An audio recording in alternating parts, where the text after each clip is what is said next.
২১ বছর যখন বিরোধী দলে ছিল তখন ৯৬ সালে আমাদের সমর্থনীয় ক্ষমতায় আসতে হয়েছে। ৯১, ৯৬, ২০০১ জাতীয় পার্টি স্বতন্ত্র ইলেকশন করছে আওয়ামী লীগ এবং বিএনপির বিরুদ্ধে, এবং দুই প্রতীককে হারিয়ে জাতীয় পার্টি ৩৫ এবং ৩৩টি আসন লাভ করেছে। জাতীয় পার্টি দেউলিয়া ছিল না। জাতীয় পার্টি যদি আফজাল ভাইয়ের কথায় দেউলিয়া হয়ে থাকে, তাহলে এই দেউলিয়াটা হয়েছে ওই ৯৬ সালের সমর্থনের মধ্য দিয়ে। কারণ ৯৬ সালের সমর্থনের পরে এই আওয়ামী লীগ আনোয়ার হোসেন মঞ্জুর নেতৃত্বে ১৬টা এমপি নিয়ে একটা আলাদা দল করে জাতীয় পার্টিকে ক্ষতিগ্রস্ত করেছে। ২০০১ সালে নাজির রহমান ৪ দলীয় জোটের সাথে জাতীয় পার্টি ছিল, ৪ দলীয় জোট থেকে বেরিয়ে আসার পরে এই নাজির রহমান মঞ্জু আবার একটা দল ভাঙনের সুযোগ পেয়ে গেল। এমনিভাবে আমরা যখন ৮ সালে মহাজোটগতভাবে নির্বাচন করলাম, আমরা ২৯টা আসন লাভ করলাম। তাহলে আমরা ৯৬ সালে ছিলাম ৩৫টা। দেউলিয়াত্ব শুরু হয়ে গেল মহাজোটে আওয়ামী লীগের সাথে যাওয়ার পর থেকে। তারপরে পেলাম ২২টা, তারপরে পেলাম ২৩টা, এবার পেলাম ১১টা। দেউলিয়াত্বের যাত্রাটা আমি ওই বড় ইয়ের সাথে যখন যাত্রা শুরু করলাম, তখন আমার দেউলিয়াত্বের জাহাজের সাথে নৌকা ভিড়িয়ে। দ্বিতীয়ত হলো যে কোনো ইয়ে থাকতে পারবে না। ২০১৪ সালের কথা কি আফজাল ভাইয়ের মন নেই? যখন আমরা চলে এসেছিলাম তখন আমাদের কোথায় প্রার্থী আছে, তখন সমস্ত সংস্থা সমস্ত কিছু দিয়ে খুঁজে খুঁজে যে সেখানে আওয়ামী লীগের কেউ থাকবে না, সবাই ইয়ে করবে। এই অবস্থা বাংলাদেশের মানুষ দেখে নাই। ২০০৮ সালে আমাদের সাথে জোট কেন করেছিল? তখন দুই দলের সমঝোতায় কেন প্রার্থী তুলেছিল? আমাদের প্রার্থী ওনাদের এগেনিস্টে তোলা হয় নাই, শুধু ওনারা তুলেছে। আমাদেরকে ৩৯টি আসন দিল, দেওয়ার পরে ৪৭টি আসন দিল, ১৭টি আসনে প্রার্থী রেখে দিল। আমরা ২৯টি আসন পেলাম জোটগত।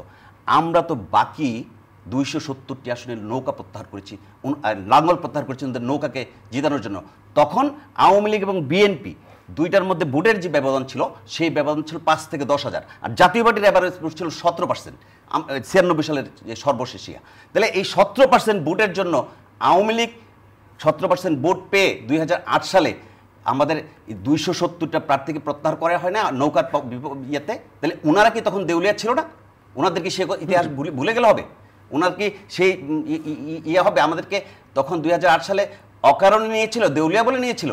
কথা বলার সময় অতীত ইতিহাসটা জানা থাকা দরকার এবং অতীতটা মনে রাখা দরকার। কারণ ২০০৮ সালে যদি আমরা না যাইতাম, প্রেক্ষাপট ভিন্ন রকম হইতে পারত। আমাদের প্রয়োজনীয়তা ছিল বলে নিয়েছে। এইবারও আমি মনে করি যে প্রয়োজনীয়তা ছিল বলেই নিয়েছে, দেউলিয়াত্বের কারণে নেয়। দেউলিয়ারে কেউ জিজ্ঞাসা করে নাই কীরকম প্রয়োজনীয়তা।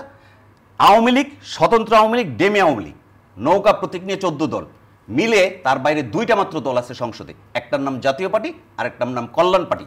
আপনি একবার বিবেচনা করেন জাতীয় পার্টির ইয়াটা কোথায়। আমি আফজাল ভাইকে বলবো বিবেচনা করার জন্য। যদি জাতীয় পার্টি সংসদে না থাকতো আর একমাত্র গরিমার্খা কল্যাণ পার্টির একটা আসন থাকতো, তাহলে আজকে এই সংসদের যে মর্যাদা দেশীয় এবং আন্তর্জাতিকভাবে, সেই মর্যাদাটা কি থাকতো? তাহলে জাতীয় পার্টি তো ওনাদেরকে এখনো কিছু নাই, তারপরে ইয়ে করছে। ২৬ আসনের কথা বলা হয়েছে। ২৬ আসন কি হয়েছে? ২৬ আসনে নৌকা তুলছে, আওয়ামী লীগের ৩ জনকে দিয়ে দেওয়া হয়েছে। যে আসন আমরা চেয়েছি সেই আসনগুলো দেওয়া হয় নাই। যে আসন চাই নাই, একতরফা সিগনেচার করে একতরফা আমাদেরকে এগুলো দেওয়া হয়েছে। করলে করেন, না করলে নাই। এই প্রেক্ষাপটে যখন আসছে, তখন যখন ওনারা বলে যে আমরা দেউলিয়া কর্মী এবং দেউলিয়া দল, এই দলের থাকা উচিত না, তাহলে অতীতের ৯৬ সালের সমর্থনটা আপনি কেন নিলেন? ২০০৮ সালে এবং পরবর্তীতে ১৪ সালে কেন আমাদের প্রার্থী থেকে আপনাদের প্রার্থীর এগেনিস্টে প্রত্যাহার করালেন?